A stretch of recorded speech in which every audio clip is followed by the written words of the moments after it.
ઉનાળાની અંદર ગરમીઓમાં બધા લોકોની ફેવરેટ એવી ડીશ આજે આપણે તૈયાર કરીશું શ્રીખંડ પૂરી બટેકાનું શાક. તો આજે આપણે વાડી પ્રોગ્રામ બનાવેલો છે, તેમાં 20 વ્યક્તિઓ માટે સર્વ કરી શકાય એટલું બટેકાનું શાક પૂરી શ્રીખંડ તૈયાર કરેલો છે.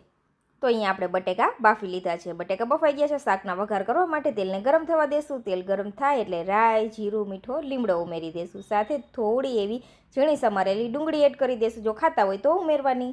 સાથે થોડું આદું લસણ પણ ઉમેરી દેશું. તેને સરસ સાતળી લેશું. ડુંગળી સતળાઈ જાય પછી ટમેટા ઉમેરીને આપણે રેગ્યુલર રૂટીન મસાલા ઉમેરી દેશું, જેમાં લાલ મરચું પાવડર, ધાણા જીરું પાવડર, હળદર પાવડર અને થોડો એવો ગરમ મસાલો ઉમેરી દેશું. સારી રીતે ગ્રેવીને થવા દેવાની. ટમેટા સરસ સતળાઈ જાય પછી આપણે જેટલી શાકની અંદર ગ્રેવી જોતી હોય તેટલું પાણી ઉમેરી દેવાનું છે. પછી જે આપણે કટ કરેલા બટેકા હતા બાફેલા તે ઉમેરી દેશું અને સારી રીતે બટેકાને પહેલાં ગ્રેવી સાથે મિક્સ કરી દેશું. પછી શાકમાં તમારે જેટલો રસો જોતો હોય તે મુજબ પાણી ઉમેરી દેવાનું છે અને 10 મિનિટ માટે શાકને થવા દેશું. તો શાક તૈયાર છે. તો ગરમા ગરમ પૂરીને પણ આપણે તળી લેશું. તો અહીંયા મસાલા પૂરી અને સાદી પૂરી બંને બનાવેલી છે. તો ચાલો આપણે પૂરી પણ તળી લઈએ.